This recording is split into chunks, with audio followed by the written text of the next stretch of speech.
a program sponsored by the Maya International School. Innovative and refreshing new approach to education. Address Dwarika Nagar in front of Greenland Marriage Garden, Rewa. नमस्कार, Vindhya times में आपका स्वागत है। रीवा नगर निगम में आज परिषद की बैठक थी। बैठक में तमाम बड़े फैसले लिए जाने थे। परिषद की बैठक में आज जिस तरह से हंगामा हुआ, वो तमाम जगह जो परिषद की बैठकों में हंगामा हो रहा, चाहे आम आदमी पार्टी और बीजेपी के बीच जो दिल्ली में चल रहा है, भोपाल में जो नगर निगम में हंगामा हुआ, उन सब चीजों को एक दूसरे से रिलेट करने जैसा ही था। नगर निगम अध्यक्ष वेंकटेश पांडे लगातार समन्वय बनाने की कोशिश कर रहे थे। 5 प्रस्ताव थे परिषद में, पांचों प्रस्ताव शहर से जुड़े हुए थे, शहर के विकास की बात थी। एमआईसी से प्रस्ताव पास होकर परिषद में जो प्रस्ताव आए थे, उनमें दुकानों के आवंटन, बाजार बैठकी और उसके साथ ही लीज को फिर से जो करना है, पार्किंग का जो ठेका है, तमाम तरह की चीजें डिस्कस हो रही थी। और हंगामा क्यों शुरू हुआ? हंगामा शुरू हुआ जब 5वें प्रस्ताव, जिसके माध्यम से महापौर ट्रॉफी, महापौर कप जो होना था, उसका एक प्रस्ताव था। कबड्डी और वॉलीबॉल के मैचेस होने थे, बड़े लेवल पर यह आयोजन होना था। इसको लेकर एक रार हुई। बीजेपी और कांग्रेस के पार्षद टकरा गए और टकराहट ऐसी हुई कि कांग्रेस के पार्षद उठे, अपने डायस से उठे और सीधे परिषद अध्यक्ष की जो लॉबी होती है सामने, वहां आ गए और उसके बाद बीजेपी पार्षदों के पास पहुंच गए।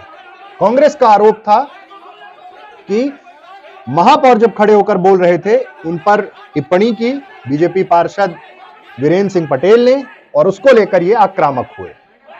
वहीं बीजेपी का आरोप था, बीजेपी के पार्षदों ने आरोप लगाया कि सीधे तौर पर कांग्रेसी गुंडागर्दी कर रहे थे और थोड़ी सी बात में महापौर का अपनी सीट छोड़कर आना ये ठीक बात नहीं है, यह अराजकता का माहौल है। यह भाजपा का आरोप था।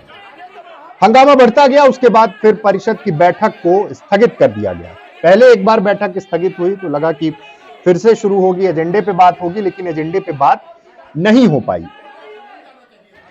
पार्षद नम्रता सिंह धरने पर बैठी थी, उनकी कुछ मांगे थी, लेकिन उसके बाद जब टी टाइम हुआ, फिर से एक बार सब इकट्ठा हुए तो वीरेंद्र सिंह इस बात को कहते हुए कि अगर मेरी किसी बात से महापौर आहत हुए हैं तो मैं माफी मांगने को तैयार हूं, लेकिन पूरा वीडियो चलाया जाए और जिस तरह से बर्ताव हुआ है और अगर वो गलतियां हुई हैं तो बाकी लोग भी माफी मांगे, नहीं तो मैं धरने पर बैठ जाऊंगा। और फिर भाजपा के पार्षद तमाम लोग लॉबी पर धरने पर बैठ गए और नगर निगम अध्यक्ष ने परिषद की बैठक को अगली डेट 2 तारीख के लिए पोस्टपोन कर दिया। एजेंडे पर बात होनी थी, चर्चा होनी थी। सवाल यह है कि शहर से जुड़े हुए तमाम मुद्दों पर चर्चा परिषद में होनी रहती है, हुई भी, प्रस्ताव पारित भी हो रहे थे, लेकिन एक मुद्दे पर आकर एक पॉलिटिक्स हो गई। महापौर ने कहा कि जो टूर्नामेंट होना है, जिन चीजों को करना है, उसमें जो महापौर कप है, तकलीफ इससे है। और इसके बाद हंगामा शुरू हो गया। उन्होंने यह भी कहा कि मैं बता देता हूं कि क्यों यह तकलीफ हो रही है। इशारों इशारों पे विधायक पर जो टारगेट कर रहे थे, रीवा विधायक पर, वो भी चीजें साफ है। हंगामा इतना बढ़ा, हाथापाई की नौबत आ गई। कांग्रेस के पार्षद निकलकर सामने आए, बीजेपी के पार्षद भी टकराए और टकराहट जबरदस्त थी। और उसके बाद शांत कराया गया। एमआईसी के सदस्य स्वतंत्र शर्मा, धनेन्द्र सिंह, ये काफी एग्रेसिव थे। इधर से पार्षद जो थे, नेता प्रतिपक्ष जो थे, वो भी इस पूरी बहस में आमने सामने थे। तेज बहस हो रही थी और फिर स्थगित की गई। जब टी ब्रेक हुआ तब कांग्रेस पार्षदों और महापौर पर नगर निगम अध्यक्ष ने भी आरोप लगाए कि यह आचरण बर्दाश्त नहीं होगा। आइए आपको सुनाते हैं कि नगर निगम अध्यक्ष वेंकटेश पांडे ने क्या कुछ कहा। सभी एजेंडों में अच्छी बातें चल रही थी। उसके बाद एक एजेंडा क्रमांक मेरे पास से शायद 5 था, उस पर प्रतियोगिता वॉलीबॉल, कबड्डी, उस पर चर्चाएँ चल रही थी आपस में।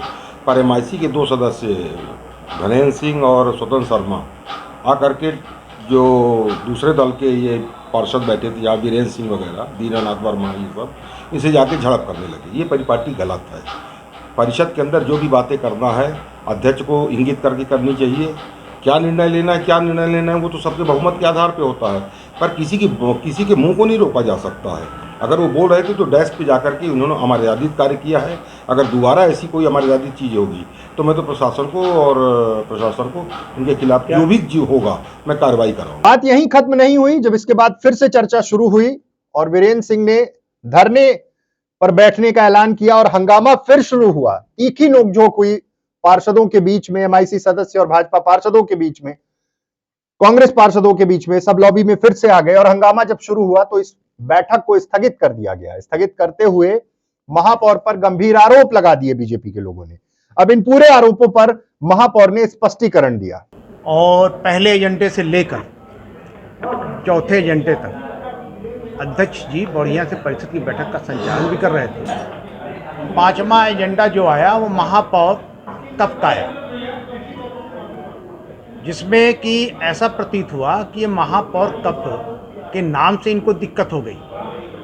तो जब सारे लोग बोल लिए, ये नियम है कि जब सदन की बैठक चल रही है, जब सारे लोग बोल लेंगे तो उसका उत्तर देने के लिए सदन के नेता को खड़ा होना पड़ेगा। मैं महापौर हूँ तो मेरे को अपनी बातें तो करनी ही पड़ेंगी।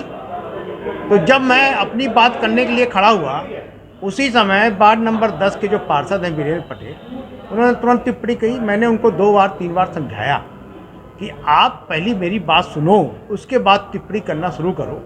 पर क्योंकि शुरू से आज वो और दीनानाथ वर्मा दोनों जन इस मूड में थे कि परिषद की बैठक अच्छे ढंग से न चले और इससे निगम की बदनामी हो, तो शुरू से इस मुद्दे पे थे कि कोई ना कोई ऐसी अप्रिय घटना हम करें। उनके द्वारा जब मैंने उनको बोला कि आप चुप होकर बैठ जाओ, तो उनके द्वारा असंसदीय शब्द का प्रयोग जब मेरे लिए करा गया तो मेरे साथियों ने उठ के, स्वाभाविक बात है, ये दिल्ली में हो रहा, भोपाल में हुआ, इंदौर में हुआ, ये तो छोटी मोटी बातें हैं, हमारे साथी हैं, कोई बड़ी बात नहीं है। हम तो ऐसे व्यक्ति हैं कि 45 वार्डों में मैंने सबको काम दी, सबके साथ मिलकर काम किया। आज जो बाजार बैठ के टेम्पो टैक्सी का था, उसमें उन्होंने कहा कि समिति बना दी जाए। हमने कहा 45 वार्ड के पार्षद हमारे अंग गए। मैं तो उस तरह का आदमी हूँ कि 45 वार्ड के पार्षदों को मैंने बोला कि जिसको जहाँ अवैध वसूली करते हुए मिल जाए मेरे को तुरंत बताइए, मैं उस पर कार्रवाई करने को तैयार हूँ। तो हम तो देखिए ऐसा है कि शहर को एक स्वच्छ, सुंदर, स्वस्थ और सुरक्षित शहर बनाने की पहल में लगे हुए हैं। उसके लिए हमने 45 करोड़ से ऊपर के टेंडर कराए वार्डों के। उन्होंने तुरंत आरोप लगाया कि आप घूमते हैं, आपने हमारे वार्ड में क्या देखा। हमने उसी समय बोला, आपने रिकॉर्डिंग किया होगा कि जोन प्रभारी बैठे हैं, आपको मालूम नहीं, जिस दिन नविदा लगेगी तब जानेंगे कि हमारे वार्ड का जो पानी भरा है उसकी निकासी की व्यवस्था हो गई, उसकी सड़क बन गई। दीनानाथ वर्मा ने कहा है कि महापौर पिछड़ा वर्ग के विरोधी हैं, वो पहले भी वीरेंद्र सिंह पर टिप्पणी कर चुके हैं और हर बार उनसे अमर्यादित भाषा में बात करते हैं। ये तो देखिए क्या है कि दीनानाथ वर्मा का ये आरोप लगाना लाजमी है, क्योंकि विपक्ष में बैठे हुए हैं तो ये बोलेंगे। मैं पिछड़ा वर्ग का विरोधी हूँ तो नीतू पटेल हमारी एमआईसी मेंबर क्यों हैं, तो सूफिया क्यों हैं, तो आरती बक्सरिया एससी से हैं तो वो क्यों हैं, तो मुन्ना भाई हमारे क्यों हैं, तो नजमा क्यों हैं। भाई अगर मैं पिछड़ा वर्ग का विरोधी हूँ तो मेरे सब साथी भी तो पिछड़ा वर्ग के ही हैं। शहर के विकास कार्य और पुराने तमाम कार्यों की चर्चा परिषद में लगातार हो रही है। पहले क्या कुछ हुआ, क्या परिस्थितियां थी। महापौर अजय मिश्रा बाबा आरोप लगाते हैं कि पुराने समय में जो जमकर भ्रष्टाचार हुआ है, जिस तरह से शहर को की स्थिति है, और वो सीधे तौर पर हर वार्ड में जिस तरह से काम शुरू करा रहे हैं, वो अब तक नहीं हो पाया था। जो काम नहीं हो पाए थे उनको लेकर वो काम कर रहे हैं, सबको साथ लेकर चलने की कवायद कर रहे हैं। लेकिन बीजेपी का आरोप है कि पक्षपातपूर्ण तरीके से नगर निगम महापौर काम कर रहे हैं। परिषद की बैठक में हंगामा, शहर के तमाम बड़े मुद्दे हैं, तमाम प्रशासनिक अधिकारी मौजूद थे। क्या कुछ होगा आगे परिषद में, क्या इसी तरह से हंगामेदार परिषद रहेगी, जनहित के मुद्दों का क्या होगा, विकास कार्य कितनी रफ्तार से चल पाएंगे। इसी साल मध्य प्रदेश में चुनाव है और चुनावों के दृष्टिकोण से परिषद की हर बैठक बेहद महत्वपूर्ण है। आरोप प्रत्यारोप के दौर और जिस तरह से एग्रेसिव अटैकिंग ये परिषद हो रहा है, परिषद में जिस तरह का हंगामा हो रहा है, आमने सामने पार्षद हो रहे हैं, स्पष्ट है राजनीति सीधे तौर पर दिख रही। कोई किसी से कम नहीं रहना चाहता, चाहे बीजेपी हो चाहे कांग्रेस हो। सबके अपने अपने आरोप हैं और आरोप स्पष्ट है, साफ तौर पे हैं कि सीधे सीधे अगले चुनाव के दृष्टिकोण से सदन में भी उसी तरह रहना है जिस तरह से विधानसभा चुनाव में लड़ना है। क्या कुछ परिस्थितियां होंगी और रीवा के मुद्दों का क्या होगा, ये आगे आने वाले समय में आपको और तस्वीरें साफ होती जाएंगी। किसने कितना काम किया है विधानसभा चुनाव के पहले, इसका भी एनालिसिस जनता के सामने होगा और सीधे तौर पर अगले जो परिणाम होंगे वो भी इस नगर निगम के रास्ते ही विधानसभा तक जाएंगे। और देखना है कि कितने तीखे हमले होते हैं और कितने जवाब विपक्ष को सत्ता पक्ष शहर सरकार यानी कांग्रेस की सरकार दे पाती है। बहुत बहुत धन्यवाद। A program sponsored by the Maya International School, innovative and refreshing new approach to education. Address Dwarika Nagar in front of Greenland Marriage Garden, Rewa.